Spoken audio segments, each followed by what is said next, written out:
Assalamualaikum warahmatullahi wabarakatuh. Perkenalkan, kami dari kelompok 5 evaluasi pembelajaran PGSD 5A yang akan menyampaikan materi presentasi dengan judul prosedur pembuatan perangkat tes. Untuk itu, dimohon agar teman-teman semuanya mendengarkan dan memahami yang akan disampaikan oleh yang pertama, Esa Raswati, yang kedua, Akmal Karima, yang ketiga, Sylvia Alfaini Uma, dan yang keempat, Desi Susanti. Langsung saja ke materinya. Dalam prosedur pembuatan perangkat tes, yang pertama itu adalah langkah umum pembuatan tes. Untuk dapat memperoleh alat penilaian atau tes yang memenuhi persyaratan, setiap penyusun tes hendaknya dapat mengikuti langkah-langkah penyusunan tes. Di sini, SAKS mengidentifikasikan langkah-langkah pengembangan tes ke dalam 9 langkah sebagai berikut. Yang pertama, menyusun kisi-kisi atau tabel spesifikasi tes yang memuat materi pokok yang akan diteskan, aspek perilaku atau tingkatan kognitif yang akan diukur, dan penentuan jumlah butir tes untuk setiap aspeknya. Yang kedua, menulis butir-butir soal dengan mendasarkan pada aspek-aspek yang telah tercantum pada kisi-kisi tersebut. Yang ketiga, melakukan telaah soal tes atau analisis tes secara logis. Yang keempat, melakukan uji coba soal. Hal ini dilakukan untuk meminimalisir kesalahan atau kekurangan pada soal tersebut. Yang kelima, analisis soal secara empiris. Dengan menganalisis soal, dapat diketahui kesulitan butir soal, daya pembeda, dan efektivitas pengecohnya. Yang keenam, memperbaiki atau merevisi tes. Biasanya, ini dilakukan untuk memperbaiki butir soal yang belum baik. Yang ketujuh, merakit tes. Dengan menyiapkan komponen-komponen pendukung untuk penyelenggaraan tes yang meliputi buku tes, lembar jawaban tes, kunci jawaban tes, dan pedoman penilaian atau pedoman pemberian skor. Selain itu juga, hal-hal yang memengaruhi validitas soal seperti nomor urut soal, layout, pengelompokan soal, itu harus diperhatikan karena jika penyusunannya sembarang dapat menjadikan soal itu tidak baik. Yang kedelapan, melaksanakan tes tersebut. Dalam pelaksanaannya diperlukan pengawasan agar tes benar-benar dikerjakan dengan jujur. Hal ini sudah banyak dibahas pada diskusi kelompok sebelumnya. Yang terakhir yaitu menafsirkan hasil tes. Hasil tes ini nantinya akan menghasilkan data kuantitas berupa skor, dan skor ini kemudian akan ditafsirkan sehingga menjadi nilai. Selanjutnya ada prosedur pembuatan perangkat tes hasil belajar. Untuk menulis soal yang baik, pembuat soal perlu memiliki pengetahuan tentang tes dan evaluasi secara baik. Di sini, Hopkins dalam Sukarni mengemukakan bahwa bentuk soal yang sering digunakan pada dasarnya ada dua, yaitu soal objektif dan soal esai atau uraian. Di sini kita akan membahas lebih dahulu mengenai tes uraian. Sukardi menyebutkan bahwa secara ontologi, tes esai atau tes uraian adalah salah satu bentuk tes tertulis yang susunannya terdiri atas item-item pertanyaan yang masing-masing mengandung permasalahan dan menuntut jawaban siswa melalui uraian-uraian kata. Di sini kita akan membahas karakteristik tes uraian terlebih dahulu. Matondang mengemukakan bahwa karakteristik tes uraian adalah sebagai berikut. Yang pertama, tes tersebut berbentuk pertanyaan atau perintah yang menghendaki jawaban berupa uraian atau paparan kalimat yang pada umumnya cukup panjang. Yang kedua, bentuk-bentuk pertanyaan atau perintah itu menuntut kepada peserta tes untuk memberikan penjelasan, komentar, penafsiran, membandingkan, membedakan, dan sebagainya. Lalu yang ketiga, jumlah butir soalnya itu pada umumnya terbatas, yaitu berkisar antara 5 sampai dengan 10 butir. Yang keempat, pada umumnya butir-butir soal tes uraian itu diawali dengan kata jelaskan, terangkan, uraikan, mengapa, bagaimana, atau kata-kata lain yang serupa dengan itu. Petunjuk operasional pembuatan tes uraian. Menurut Sugiono, menyatakan bahwa petunjuk operasional dalam pembuatan tes uraian sebagai berikut. Yang pertama, bentuk soal dapat mencakup ide-ide pokok dari materi yang telah diajarkan. 2. Kalimat dalam soal tes sebisa mungkin berbeda dengan susunan kalimat yang terdapat pada buku. 3. Setelah soal selesai dibuat, segera membuat jawaban yang dikehendaki oleh pemberi tes. 4. Pertanyaan dan perintah yang dibuat harus bervariasi. 5. Kalimat soal harus secara ringkas, padat, dan jelas. 6. Kemukakan pedoman tentang cara mengerjakan atau menjawab butir soal tersebut. Penggunaan tes uraian. Tes uraian digunakan apabila 1. Jumlah siswa atau peserta tes relatif sedikit. 2. Waktu yang dipunyai guru untuk mempersiapkan soal relatif singkat dan terbatas. 3. Tujuan instruksional yang ingin dicapai adalah kemampuan mengekspresikan pikiran dalam bentuk tertulis, menguji kemampuan dengan baik, atau penggunaan kemampuan bahasa secara tertib. 4. Guru ingin memperoleh informasi yang tidak tertulis secara langsung di dalam soal ujian, tetapi dapat disimpulkan dari tulisan peserta tes, seperti sikap, nilai, atau pendapat. 5. Guru ingin memperoleh hasil pengalaman belajar siswa. Langkah penyusunan tes uraian. Yang pertama, menyiapkan kisi-kisi ujian. Kisi-kisi adalah suatu format yang berisi kriteria tentang soal-soal yang diperlukan oleh suatu tes. Format kisi-kisi tersebut bermacam-macam, tergantung pada tujuan penggunaan tes. Komponen kisi-kisi perlu jelas dan mudah dipahami agar penulisan soal dapat dilaksanakan. Penyusunan kisi-kisi merupakan langkah pertama yang harus dilakukan dalam setiap pembuatan soal. Demikian juga untuk pembuatan soal tes uraian. Khusus untuk mengukur prestasi belajar, kriteria yang digunakan adalah sesuai antara soal yang dihasilkan dengan tujuan pembelajaran. Komponen yang terdapat pada sebuah kisi-kisi bermacam-macam, tergantung pada model tesnya. Weir juga menyebutkan bahwa kisi-kisi keterampilan membaca terdiri atas 4 komponen, yaitu 1. Tingkat keterampilan, 2. Pengoperasian isi materi, 3. Tipe teks dan topik, 4. Format tes. Yang kedua, penulisan butir soal. Hopkins memberikan rambu-rambu untuk menulis butir soal tes bahasa bentuk uraian menjadi 5. Yang pertama, tulislah soal menjadi lebih spesifik dan dapat ditangkap dengan jelas oleh peserta ujian serta tidak menyulitkan penyekoran. 2. Awalilah pertanyaan uraian dengan kata bandingkanlah, berilah alasan, atau jelaskan, dan hindari kata-kata seperti apa, kapan, atau siapa pada awal soal, sebab itu hanya akan memancing jawaban yang berupa reproduksi informasi belaka. Yang ketiga, beberapa butir soal dengan jawaban pendek-pendek lebih baik daripada satu soal, tetapi memerlukan jawaban yang panjang. Hal ini berkaitan dengan masalah reliabilitas tes. 4. Disarankan untuk tidak menulis butir soal bentuk pilihan pada soal tes uraian, kecuali pembuat soal dapat memberikan bobot skor yang sama pada soal-soal yang diberikan. 5. Soal disusun secara berseri dari yang sederhana sampai yang kompleks. Misalnya, soal berawal dengan buatlah daftar, buatlah kerangka, deskripsikan, bandingkan, jelaskan, diskusikan, kembangkan, ringkaslah, kemudian buatlah evaluasi. Yang selanjutnya ada penelaah soal.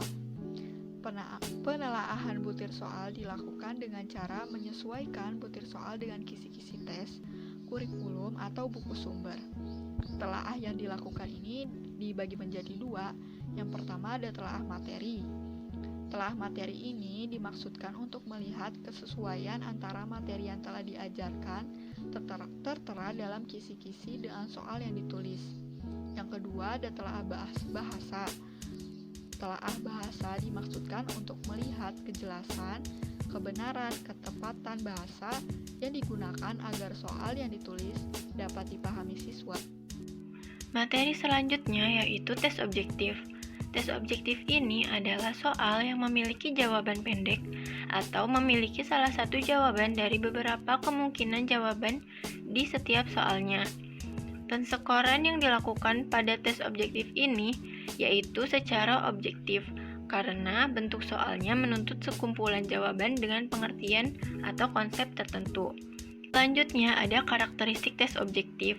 Purwanto menyebutkan bahwa karakteristik tes objektif adalah sebagai berikut. Yang pertama, ditinjau dari taksonomi hasil yang diukur adalah untuk mengukur hasil belajar, tingkat pengetahuan, pemahaman, aplikasi, dan analisis peserta didiknya. Yang kedua, dari segi isi bahan dapat mencakup bahan pelajaran yang luas karena jumlah item yang banyak. Yang ketiga, dari setiap pembuat soal, sukar dan memakan waktu yang banyak. 4. Penskoran objektif, sederhana, dan kendalanya tinggi. Yang kelima, kemungkinan mendorong siswa untuk mengingat, menginterpretasikan, dan menganalisis ide-ide orang lain. Yang keenam, dinilai oleh siapapun akan menghasilkan skor yang sama. Yang ketujuh, jawabannya pendek dan ringkas atau short answer test. Yang kedelapan, si penjawab soal hanya memilih, mengisi, menjodohkan dengan menggunakan tanda-tanda seperti tertera dalam soal atau suruhan. Lalu, petunjuk operasional pembuatan tes objektif.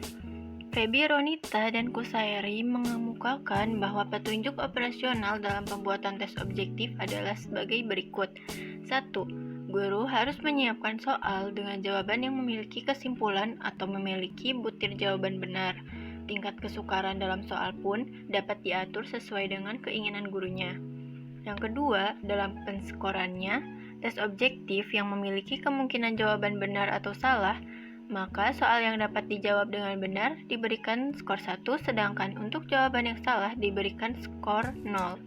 Pada tes objektif ini menggunakan rumus R sama dengan S, yang artinya skor yang diberikan sama dengan jumlah jawaban betulnya, karena tes objektif ini memiliki satu jawaban benar dan mutlak. Maka dalam proses penskorannya bisa dilakukan dengan bantuan dari komputer.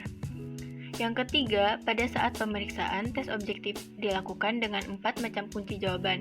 Pertama, ada kunci berdamping, yaitu dengan meletakkan kunci jawaban sejajar dengan lembar jawaban peserta didik yang akan diperiksa. Kedua, kunci sistem karbon, di mana lembar kunci jawaban diletakkan di atas lembar karbon, lalu jawaban betul berada di dalam lingkaran, dan jawaban yang salah berada di luar lingkaran.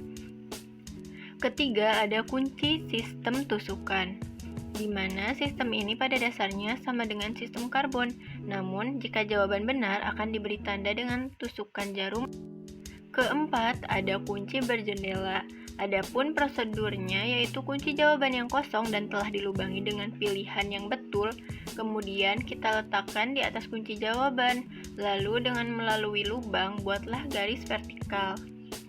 Jika garis ini mengenai tanda silang, maka jawaban tersebut dianggap betul. Tes objektif ini dapat dilakukan dalam kondisi di mana semua peserta didik yang berada dalam satu ruang kelas melakukan tes bersama-sama dan menggunakan batasan waktu yang telah ditetapkan oleh pengajar, sehingga dapat mengefektifkan waktu dan membuat penilaian secara objektif. Biasanya, tes ini dilakukan pada saat penilaian akhir setelah satu bab materi selesai, penilaian tengah semester, dan atau penilaian akhir semester. Selanjutnya ada macam-macam tes objektif. Menurut Malawi dan Martuti pada tahun 2016, ada beberapa macam bentuk tes objektif yang bisa digunakan, yaitu yang pertama, tes benar salah, yang kedua, tes pilihan ganda, yang ketiga, tes menjodohkan, dan yang terakhir, ada tes isian. Yang pertama ada tes benar salah. Tes ini berupa pertanyaan-pertanyaan atau statement yang mengandung jawaban benar atau salah. Bentuk benar atau salah ada dua macam dilihat dari segi pengerjaannya, yaitu yang pertama dengan pembetulan, di mana siswa diminta membetulkan bila siswa memilih jawaban yang salah. Dan yang kedua, tanpa adanya pembetulan, di mana siswa hanya meminta menjawab benar atau salahnya saja tanpa membetulkan jawabannya. Nah, adapun petunjuk penyusunannya adalah huruf benar atau salah sebaiknya diletakkan pada permulaan item sehingga memudahkan pengisian dan scoring. Yang kedua, jumlah jawaban benar dan jawaban yang salah harus seimbang. Yang ketiga, hindari item yang masih bisa diperdebatkan. Yang keempat, hindarilah pertanyaan-pertanyaan yang persis sama dalam buku. Yang terakhir, hindarilah kata-kata yang menunjukkan kecenderungan memberikan saran seperti yang dikehendaki oleh item yang bersangkutan. Nah, selanjutnya ada tes pilihan ganda. Bentuk ini bentuk tes yang terdiri dari pertanyaan dan beberapa jawaban alternatif atau option.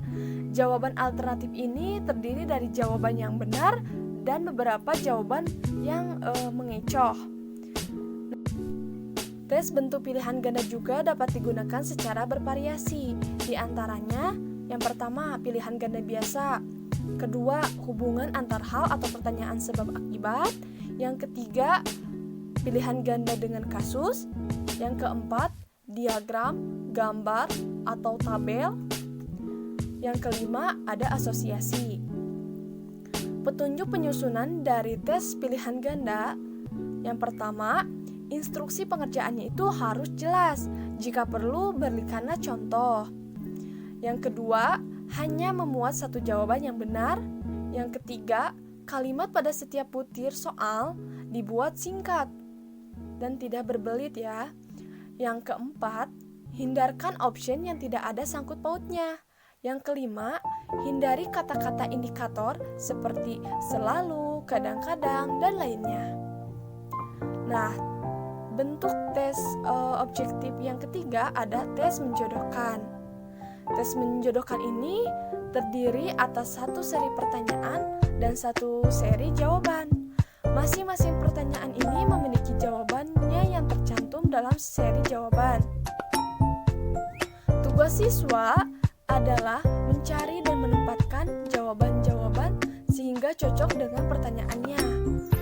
Adapun petunjuk penyusunannya, yang pertama, usahakan soal yang disusun itu tidak lebih dari 10 item sehingga tidak membingungkan siswa. Yang kedua, jumlah jawaban yang harus dipilih diusahakan 1,5 kali jumlah pertanyaannya sehingga siswa dihadapkan pada banyak pilihan yang semuanya mempunyai kemungkinan sehingga siswa akan berpikir. Yang ketiga, antara item-item yang tergabung dalam satu seri tes menjodohkan ini harus merupakan pengertian-pengertian yang benar-benar homogen. Selanjutnya, bentuk tes objektif yang keempat ada tes isian. Tes isian ini terdiri atas kalimat-kalimat yang ada bagiannya itu dihilangkan dan harus diisi oleh siswa sesuai dengan pengertian yang dikehendaki. Adapun petunjuk penyusunan dari tes isian, yang pertama, usahakan kalimat atau pertanyaannya itu tidak sekedar mengutip kalimat atau pertanyaan yang tertera pada buku pelajaran atau catatan. Yang kedua, penyusunan tes bentuk isian ini tidak dapat merencanakan lebih dari satu jawaban, walaupun jawabannya itu kelihatan logis. Yang ketiga, sediakan tempat kosong yang sesuai dengan jawaban, sehingga tidak menyulitkan siswa untuk menjawabnya. Yang keempat, usahakan satu pertanyaan hanya terdapat satu tempat kosong. Yang kelima, usahakan tidak menyediakan tempat kosong pada awal kalimat. Selanjutnya ada tes lisan. Tes lisan merupakan bentuk yang menuntut peserta didik untuk menjawab soal secara lisan, digunakan untuk mengukur atau menilai hasil belajar peserta didik pada ranah pengetahuan. Tes lisan ini dilakukan dengan cara guru memberikan pertanyaan secara lisan dan dijawab oleh peserta didik dengan lisan pula, juga berhadapan dengan gurunya. Bentuk dari tes ini ada 4 macam. Yang pertama, seorang guru menilai seorang peserta didik. Yang kedua, seorang guru menilai sekelompok peserta didik. Yang ketiga, sekelompok guru menilai seorang peserta didik. Yang keempat, sekelompok guru menilai sekelompok peserta didik. Maka, tes lisan ini tidak hanya diperuntukkan untuk satu orang guru yang akan menguji peserta didiknya saja. Arifin mengemukakan beberapa petunjuk dalam pelaksanaan tes lisan yang harus dipelajari oleh guru, yaitu yang pertama, jangan terpengaruh oleh faktor-faktor subjektivitas, misalnya dilihat dari kecantikan, kekayaan, anak pejabat atau bukan, dan atau hubungan keluarga. Yang kedua, berikanlah skor bagi setiap jawaban yang dikemukakan oleh peserta didik secara langsung setelah peserta didik menjawab soal yang telah guru berikan. Yang ketiga, catat hal-hal atau masalah yang akan ditanyakan dan ruang lingkup jawaban yang diminta untuk setiap pertanyaan, agar pertanyaan tidak menyimpang dari permasalahan dan tak sesuai dengan jawaban peserta didik. Yang keempat, ciptakan suasana ujian yang menyenangkan, supaya peserta didik tidak merasa tertekan karena takut saat menghadapi ujian lisan. Dan harus menghindari perbuatan yang tidak boleh dilakukan seperti membentak saat proses ujian dilakukan, karena hal tersebut akan mengakibatkan proses pemikiran peserta didik menjadi terhambat. Yang kelima, meskipun membuat suasana ujian menyenangkan, tapi jangan mengubahnya menjadi suasana diskusi, suasana ngobrol santai, atau menjadi suasana pembelajaran seperti biasa. Setelah pada tes lisan, kita beralih pada tes perbuatan.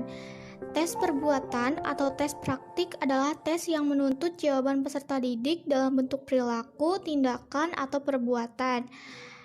Lebih jauh, Stiggins mengemukakan tes tindakan adalah suatu bentuk tes yang peserta didiknya diminta untuk melakukan kegiatan khusus di bawah pengawasan penguji. Pada intinya, ada 3 perangkat alat yang perlu disiapkan untuk melakukan suatu tes perbuatan, yaitu tugas yang harus dikerjakan oleh testi beserta petunjuk pengerjaannya, pedoman pengamatan, dan perlengkapan praktek. Dalam menyiapkan hal-hal tersebut, Arifin mengemukakan bahwa perlu memperhatikan kaidah-kaidah sebagai berikut. Yang pertama, jabarkanlah kegiatan yang akan dipraktikkan ke dalam unsur-unsurnya. Dalam pedoman pengamatan, unsur-unsur kegiatan yang akan dipraktikkan perlu dijabarkan secara rinci. Hal ini penting dilakukan agar pengamatan dapat dilakukan secara cermat. Yang kedua, susunlah unsur-unsur perilaku yang akan diukur dalam pedoman pengamatan secara logis. Untuk memudahkan pengecekan kegiatan, unsur-unsur kegiatan perlu disusun secara logis. Penyusunan mungkin bisa didasarkan pada urutan langkah-langkah kegiatan atau urutan pentingnya unsur-unsur kegiatan. Yang ketiga, buatlah petunjuk pengerjaan yang jelas dan lengkap. Petunjuk pengerjaan perlu disiapkan secara jelas dan lengkap, kalau perlu dengan langkah-langkahnya. Petunjuk yang kurang jelas bisa menyebabkan testi ragu-ragu dalam melakukan kegiatan. Yang keempat, identifikasi alat-alat perlengkapan yang diperlukan. Agar pelaksanaan tes tindakan dapat dilakukan sebagaimana mestinya, perlu disiapkan alat-alat yang perlu untuk tes tersebut. Alat-alat ini perlu diidentifikasi secara cermat, sebab ketidaklengkapan alat-alat ini bisa menyebabkan ujian tidak dapat dilakukan atau setidak-tidaknya mengganggu kelancaran pelaksanaannya. Yang kelima, pertimbangan kemungkinan pelaksanaan. Dalam merancang tes tindakan perlu dipertimbangkan secara matang kemungkinan-kemungkinan pelaksanaannya. Apakah tes akan dilakukan dalam kondisi nyata atau dalam bentuk simulasi? Kemudian, bagaimana pula dengan fasilitas yang tersedia? Cek apakah sudah lengkap seperti yang dibutuhkan atau tidak. Sekian presentasi yang kami sampaikan, semoga bermanfaat. Mohon maaf bila ada kekurangan atau salah kata. Terima kasih atas perhatiannya. Billahi taufiq wal hidayah. Wassalamualaikum warahmatullahi wabarakatuh.